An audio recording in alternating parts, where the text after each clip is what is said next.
اللہ رب العالمین نے ہر عبادت کا ہمیں حکم عطا فرمایا، لیکن وہ عبادتیں ایسی ہیں رب خود نہیں کرتا، ہمیں حکم دیتا گیا۔ حضور علیہ الصلوۃ والسلام کے ذات والا پر درود و سلام پڑھنے والی عبادت ایسی عظیم عبادت ہے جو رب خود بھی کرتا ہے۔ رب فرماتا ہے کہ میرے فرشتے بھی کرتے ہیں، پھر رب حکم دیتا ہے کہ میرے مومن بندو تم بھی یہ عبادت کرو۔ یہ ایسی عظیم عبادت ہے جس عبادت میں رب خود شامل ہے۔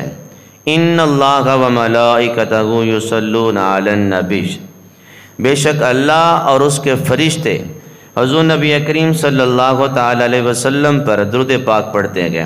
یا ایھا الذین آمنوا، اے ایمان والو، صلو علیہ وسلموا تسلیما، تم بھی خوب حضور جان رحمت پر درود و سلام پڑھا کرو۔ یہاں پر غور طلب بات یہ ہے کہ اللہ رب العالمین نے یہ نہیں فرمایا یا ایھا الناس، اے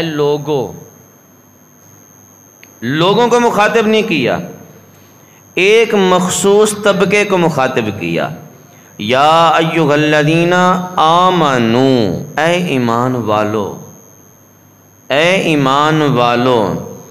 اب آپ جس کو بھی دیکھیں نا کہ حضور کی ذات والا پر حضور کا نام سن کر درود پڑھ رہا ہے، سمجھ جاؤ کہ یہ ایمان والا ہے۔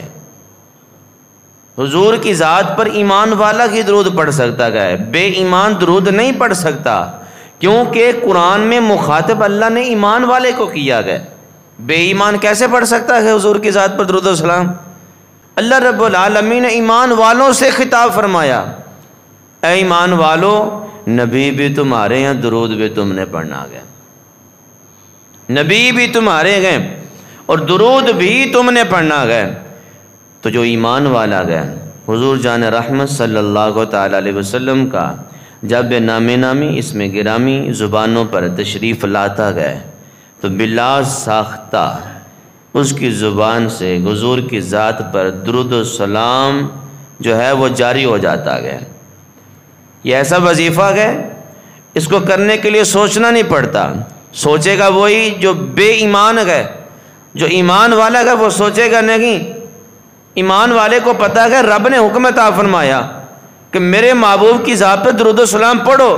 جب رب حکم دے رہا ہے کہ میرے محبوب کی ذات پر درود پڑھو تو پھر سوچن دی گل کیڑی ہے؟ یہ تو بات بڑی عظیم ہے، یہ کام بڑا عظیم ہے جس کام کا حکم رب خود عطا فرما رہا ہے۔ یہ میں بھی کرتا ہوں، میرے فرشتے بھی کرتے ہیں، جن پر عبادت لازم نہیں ہے وہ فرشتے بھی کر رہے ہیں۔ اے ایمان والو، تم بھی میرے محبوب کی ذات پر درود و سلام پڑھا کرو۔